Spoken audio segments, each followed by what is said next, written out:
Welcome to Goobertown Hobbies. My name is Brent, and today we're gonna paint a random mini with a random paint scheme. This is a special edition of Goobertown Roulette. It's special because today we have a set of custom dice. Now, this set was made for us by Ryan over at Rybonator, and it's just for this painting game. We have a theme die, we have a color die, and we have a painting challenge die. So Ryan also sent along this cute little mini. He is the official dice goblin. So to warm up these dice, I'm gonna give him a roll and show you how this game is played. How are we gonna paint this goblin? Okay. The primary color on the mini needs to be white. We need to do finger painting. Thank you, Rybonator. And we're gonna have a little bit of a forest theme also. I don't know how that's gonna work, but we're gonna figure it out. And since it's finger painting, it might not work out very well at all.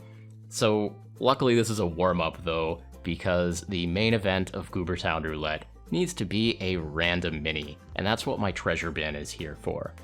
So I'm gonna reach in there, I'm gonna grab a random mini. I think I'm gonna pick one off the top, but it's alright, these have been shuffled, so let's dig in. Maybe medium. Oh, here's one. Here's one. Not that one. Alright, this one feels maybe a little bit heavier than some I choose before. This could be interesting. Okay, main event of this episode is in this bag.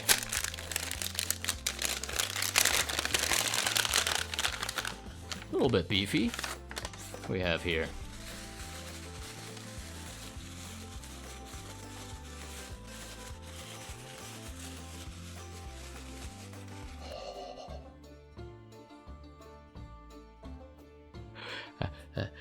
Are you seeing this?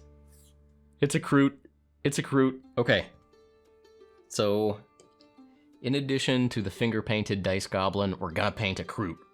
Now, how are we gonna paint this Kroot? Gotta roll them real good.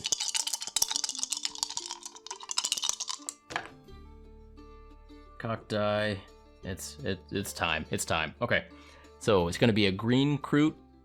We're gonna do it on a timed challenge basis, and also winter is involved somehow. So, okay, this is gonna be fun. I think this is a really good pick and a really good roll, so let's get to it.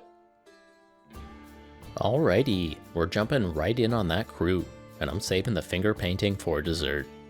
The model we're working with here is a special edition Games Day 2001 Kroot Shaper. I've got all kinds of fun models in that treasure bin of mine. Even so, I think this was a really lucky pick. I've never painted a Kroot before, so today is a big day.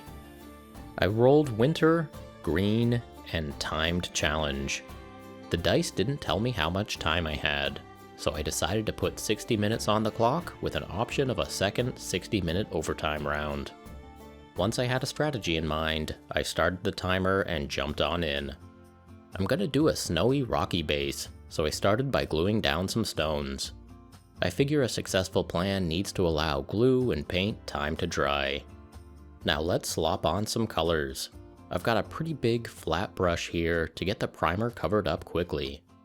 I've done a few speed paint challenges before, and I know that the faster the base coat goes down, the more time I have towards the end to try to make things look good. Green skin will take care of the color requirement that the dice gave me.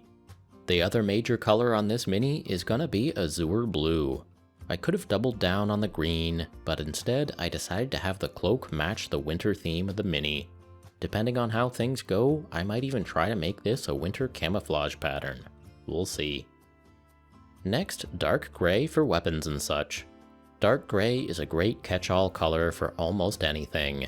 Weapons, pouches, straps, there's no time to overthink things, and dark gray is never a bad choice. It's also great as an undercoat for metallics. Having default colors that you know and love and trust is really useful, especially for silly speed paint challenges. I've probably got a few hundred paints in my collection, but recently I put this little rack on my desk with a couple dozen favorites, and it's been saving me a lot of time. Decisions are easier, the important stuff is right there in front of me, and if I really need a specific shade of teal, well, then I can go grab it from my big collection. No special shades of teal today though. We're making snap choices and using thoroughly reasonable colors. I got the base and the rocks painted black and moved on to some brown. We're somewhere around the 15-minute mark now, and our quest to cover up the primer is going pretty well. By now I'm done with the giant brush that I started with, and I spent the next 10 minutes neatening up the main colors. A second thin coat on some parts, and then cleaning up some edges. Now, let's try to make this actually look good. I mixed up some slightly darker blue and put it into the crevices on the cloak. Then I mixed up a lighter blue and swiped it over the raised folds. This is a real quick and dirty way to try to add some contrast to the cloth. I hope it works. No time to worry about it though. We're past the halfway mark and there is much more work to be done. Bones, bones, and more bones. By now the green and brown are dry enough. Let's throw down some strong tone for shading. The rocks get a quick dry brush with gray. Gotta keep executing on that plan. Dark steel on the blades and a few other metal bits. Alright, we're 45 minutes in now. That time really flies by. Normally I'd be watching Netflix or YouTube or something on that other screen. Maybe I'd be watching Rybonator cast some custom dice. Not today though. Today I gotta concentrate. Time is ticking and I want this mini to look complete by the end of the hour. It'd be cool if he looked good after an hour, but at this point I'll be happy with looking complete. 10 minutes left. Time for a quick dry brush of green highlights on the face. Next up, red beady eyes. Careful. Careful. Okay, close enough. 6 minutes and 20 seconds remaining. So much to do, so little time. I'm fixing up a few mistakes and overlooked details as quickly as I can. The world's quickest dry brush of silver over dark metal. Reinforce the black base rim. This is supposed to be a winter scene. We've got 2 minutes and 20 seconds left on the clock. Time to pull out the golden light molding paste and create the illusion of crusty old snow on those jagged rocks. See? See? I really did have a plan for the base to set the winter scene. Alright, this is about as good as it's gonna get. Calling it done with 10 seconds left on the clock. So how'd we do? Actually, that's not too bad. A green winter Kroot painted in 1 hour. The face is pretty drab, there's a lot of mistakes, and there's some details that I didn't even bother with. But you know what? I think we got the gist of it. I like this mini and the theme that we've got going, so it's worth a round of overtime. Let's see what another hour can do. The first thing I did in overtime is something that I should have thought to do in the first hour. A rapid dry brush of ochre to add some contrast to the skin and the spiky hair. I think this is what the mini was really missing. And for the rest of that second hour, well, nothing really exciting happened. The second hour was all about fixing errors, neatening edges, and putting in just a bit of shading. The first hour was action and excitement. The second hour was zen and meditation. By the second hour, I knew that the mini would look decently good and that I wouldn't totally embarrass myself with this little challenge. Hundreds of miles away, Rybonator is working on his own painting challenge. This collaboration and this challenge was all Ryan's idea. Rybonator is known for making custom dice, and Goobertown Hobbies is known for making silly dice-based painting challenges, so this really was a great fit. A while back, Ryan made these custom dice. Sometimes he makes traditional dice with crazy styles and materials, but this time he made custom dice with custom faces from scratch, just for this silly game. 3 dice: color, theme, and challenge. For the challenge die, I feel like old Rybonator is making fun of us mini painting YouTubers. 1 brush challenge, no palette challenge, finger painting challenge? Finger painting challenge. What a goober. I wasn't gonna roll these dice if Ryan wasn't willing to roll them too, but he was up for the challenge, and so here we are. As luck would have it, I did land on finger painting, and I've got a dice goblin to paint. I need a forest theme, I need to use white, and I need to use my fingers. First off, this dice goblin is adorable. and he's the Rybonator mascot. I love him. He is such a cute little goober. This mini was sculpted by Mia at M3DM. He's got cute chibi eyes and a D20, and I love him.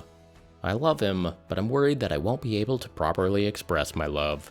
My fingers are talented and strong, but this little bugger is a small target. I'll try, but no promises.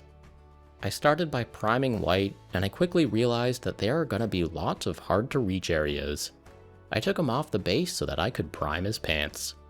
After the white primer, I put down a layer of white paint. It is really hard to put down even layers of paint. I'm getting thick spots and I'm getting thin spots. Finger painting minis is not easy. I want to get a solid layer of white, but I don't want to accidentally jam up details like the numbers on the D20. White was the color that I rolled on the challenge die. I figure that I'll start with white, put some contrast paints down, and see what happens. The plan is to keep the D20 white with colored numbers. With washes, that might even be possible. First though, green skin. Oh wow. It's hard to even get paint in those big floppy ears. The skill ceiling on this is gonna be pretty low, I think. This is brutal. I feel like this finger painting challenge is probably satire. Rybonator calling out YouTubers for dumb clickbait challenges. Fair enough, fair enough. But Rybonator had to roll that die as well. Perhaps he has also cursed himself with finger painting. I sure hope so. Brown pants. This actually went pretty well. Then I tried to line his eyes with brown and ended up giving him eyebrows instead. I had hopes that I'd be able to do something nice with those big chibi eyes, but perhaps not. For the D20, I want red numbers on white. With a little luck, I can get some Army Painter red tone to sit in the sculpted numbers. I'm learning that the tip of my paint bottles is way more precise than my finger. The red is really staining that white. Oh well. As for the eyes, let's do a dab of black wash and see what happens. My hopes are not high. While that mess was drying, I moved on to the base. I think I redeemed myself a bit here. The goal is a forest base. It was really easy to coat it with brown, and while the brown was still wet, I dabbed on a darker brown and a green. Finger painting is great for wet blending on big flat areas, and I think this looks pretty good. When it was all dry, I glued it together. There you go, Rybonator. I hope you're happy with yourself. Nah, I can't stay mad at Ryan. He sent me this fun health potion. Hehe, look at this. Hours of entertainment. Oi, this dice goblin is an ugly little bugger. My fingers may be strong and talented, but sometimes they're just too big. This cutie deserved better. He really is an awesome little mascot. Rybonator is always casting and creating beautiful game accessories. Lots of dice, but he also dabbles in minis like this little bugger. I didn't like my paint job on the dice goblin, but on the other hand, I do actually like this Kroot. The base turned out great. Crusty snow on a harsh rocky landscape, and this Kroot shaper is a harsh crusty warrior. There's nothing too fancy in his paint job, but it's solid, it looks good, and I'm proud of it. Not bad for 2 hours. This was a bonus episode of Goobertown Roulette, but we've got another roulette episode right around the corner, so make sure that you're subscribed. If you wandered over to Goobertown from Rybonator's channel, hello and welcome aboard. I'm glad that you're here. Poke around, there's lots of fun hobby stuff going on in Goobertown. Well, that's it for this time. As always, thank you all so much for watching.